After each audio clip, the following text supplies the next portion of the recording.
Sand roads, exchange across the Sahara. In addition to the Silk Roads and the Sea Roads, another important pattern of long-distance trade, this one across the vast reaches of the Sahara, linked North Africa and the Mediterranean world with the land and peoples of interior West Africa.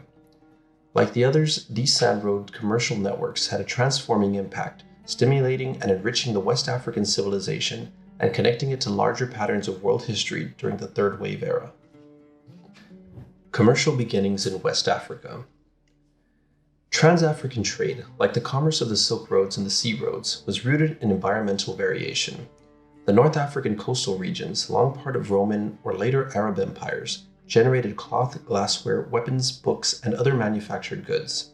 The Great Sahara held deposits of copper and especially salt, while its oases produced sweet and nutritious dates. While the sparse populations of the desert were largely pastoral and nomadic, further south lived agricultural peoples who grew a variety of crops, produced their own textiles and metal products, and mined a considerable amount of gold. These agricultural regions of sub-Saharan Africa are normally divided into two ecological zones: the savanna grasslands immediately south of Sahara, which produced grain crops such as millet and sorghum, and the forest areas farther south, where root and tree crops such as yams and kola nuts predominated. These quite varied environments provided the economic incentive for the exchange of goods. The earliest long-distance trade within this huge region was not across the Sahara at all, but largely among the agricultural peoples themselves in the area later known to the Arabs as the Sudan, or the land of the black people.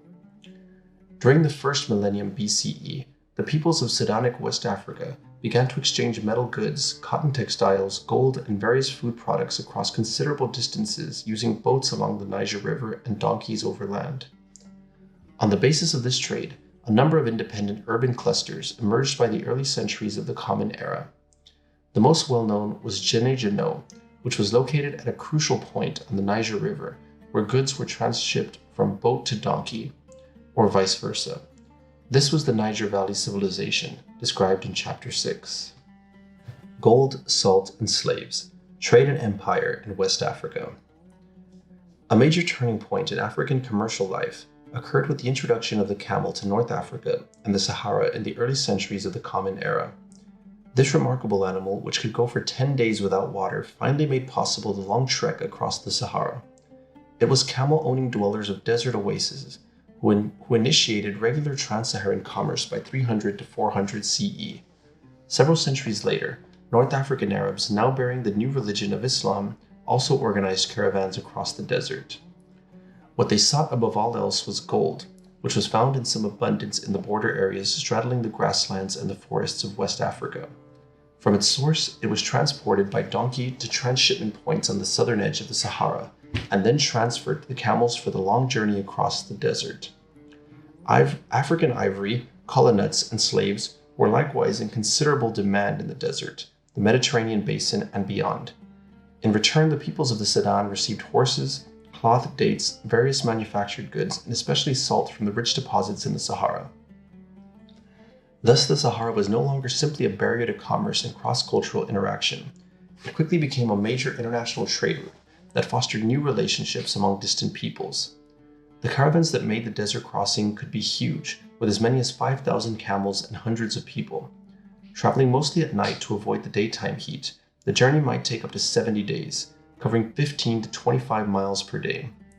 For well over 1,000 years, such caravans traversed the desert, linking the interior of West Africa with lands and people far to the north.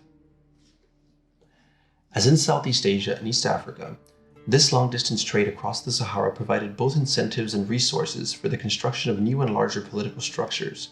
It was the people of the western and central Sudan, living between the forest and the desert, who were in the best position to take advantage of these new opportunities.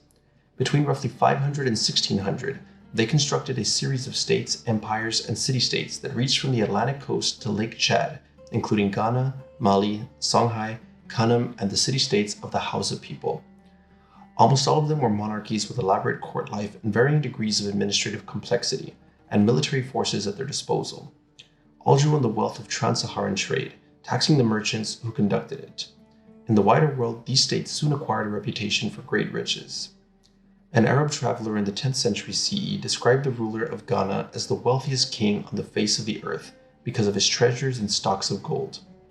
At its high point in the 14th century, Mali's rulers monopolized the import of strategic goods such as horses and metals, levied duties on salt, copper, and other merchandise, and reserved large nuggets of gold for themselves, while permitting the free export of gold dust. This growing integration with the world of international commerce generated the social complexity and hierarchy characteristic of all civilizations. Royal families and elite classes, mercantile and artisan groups, military and religious officials, free peasants and slaves, all of these were represented in this emerging West African civilization. So too were gender hierarchies, although without the rigidity of more established Eurasian civilizations. Rulers, merchants, and public officials were almost always male, and by 1200, earlier matrilineal descent patterns had been largely replaced by those tracing descent through the male line. Male bards, the repositories for their community's history, often viewed powerful women as dangerous, not to be trusted, and a seductive distraction for men. But ordinary women were central to agricultural production and weaving. Royal women played important political roles in many places, and oral traditions and mythologies frequently portrayed a complementary rather than hierarchical relationship between the sexes. According to a recent scholar, men in West African civilization derived their power and authority by releasing and accumulating nyama, a pervasive vital power, through acts of transforming one thing into another, making a living animal dead in hunting, making a lump of metal into a fine bracelet at the smithy. Women derived their power from similar acts of transformation, turning clay into pots or turning the bodily fluids of sex into a baby. Certainly the famous Muslim traveler Ibn Battuta, visiting Mali in the 14th century, was surprised and appalled at the casual intimacy of unmarried men and women, despite their evident commitment to Islam. As in all civilizations, slavery found a place in West Africa. Early on, most slaves had been women, working as domestic servants and concubines. As West African civilization crystallized, however, male slaves were put to work as state officials, porters, craftsmen, miners, harvesting salt from desert deposits, and especially agricultural laborers, producing for the royal granaries on large estates or plantations. Most came from non-Islamic and stateless societies farther south, which were raided during the dry season by cavalry-based forces of West African states, though some white slave women from the eastern Mediterranean also made an appearance in Mali.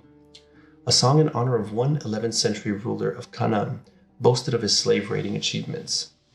The best you took and sent home as the first fruits of battle. The children crying on their mothers you snatched away from their mothers. You took the slave wife from a slave and set them in lands far removed from one another. Most of these slaves were used within this emerging West African civilization, but a trade in slaves also developed across the Sahara. Between 1100 and 1400, perhaps 5,500 slaves per year made the perilous trek across the desert, where most were put to work in the homes of the wealthy in Islamic North Africa. These states of Sidonic Africa developed substantial urban and commercial centers, such as Kumbi Saleh, Djenné, Timbuktu, Gao, Gobir, and Kano, where traders congregated and goods were exchanged. Some of these cities also became centers of manufacturing, creating finely wrought beads, iron tools, or cotton textiles, some of which entered the circuits of commerce. Visitors describe them as cosmopolitan places where court officials, artisans, scholars, students, and local and foreign merchants all rubbed elbows. As in East Africa, Islam accompanied trade and became an important element in the urban culture of West Africa. The growth of long-distance trade had stimulated the development of a West African civilization, which was linked to the wider network of exchange in the Eastern Hemisphere.